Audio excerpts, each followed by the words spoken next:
question isn't who or why anymore, so much as how. How could 200,000 tons of steel drop to the ground in under 11 seconds because of a fire? Well, over 1,000 architects and engineers say it simply can't, not the way it happened on September 11th. And now they want a new investigation. Well, Tim King is the editor of SalemNews.com. He's been covering this issue for quite some time now, and he joins me live from Oregon.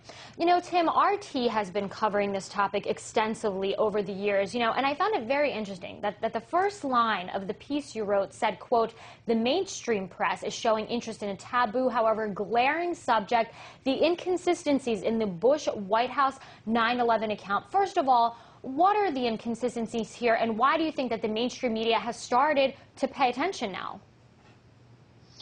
Well, I think that part of it is that there are certain facts with things like the melting temperature of steel, and there are a lot of very, very known criteria about building implosions, and I think it's the fact that 1,000 engineers have signed on to this report now, and they're just saying it's physically impossible. The version. And a lot of us, I think, when the passports were showing up on the sidewalks of Manhattan just hours after the initial crash, really didn't have a lot of faith that we were going to get a real story.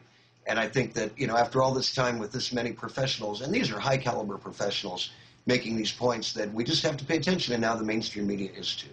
You also say, based on the interviews and research you had done, that a third building came down that day, wasn't hit by an airplane, but you write that it did contain a lot of records that certain members of the financial industry didn't miss. Can you elaborate a little bit on that?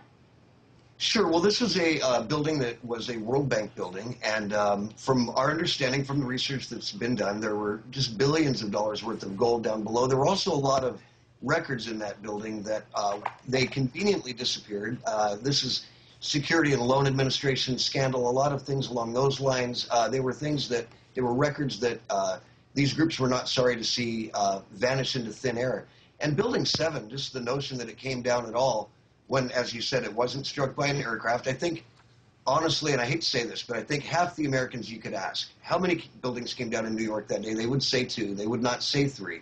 And Building 7 was a skyscraper. It was not as tall as the 2 main buildings, but it was very substantial. And since jet fuel burns about the temperature of diesel, which isn't enough to melt steel in the first place, the notion of the third building coming down after not even being struck by an aircraft, it's pretty far out.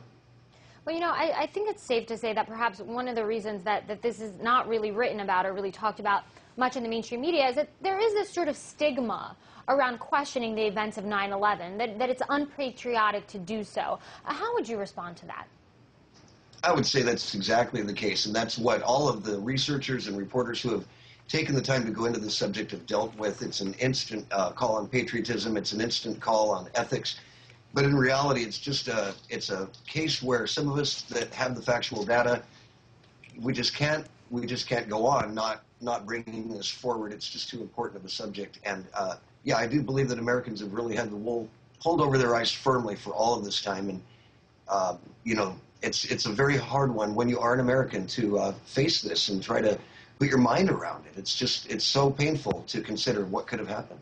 So does this piece in the Washington Times then signal that there could in fact be a formal inquiry, maybe a new investigation sometime in the near future? I would like to think that. I think Mr. Farmer and some of the other members of the 9/11 Commission who we've written about, I'd like to hear their opinion on it. People that are now coming out and saying that the information that was put forth in that report was not all there, it was not correct, it was heavily influenced.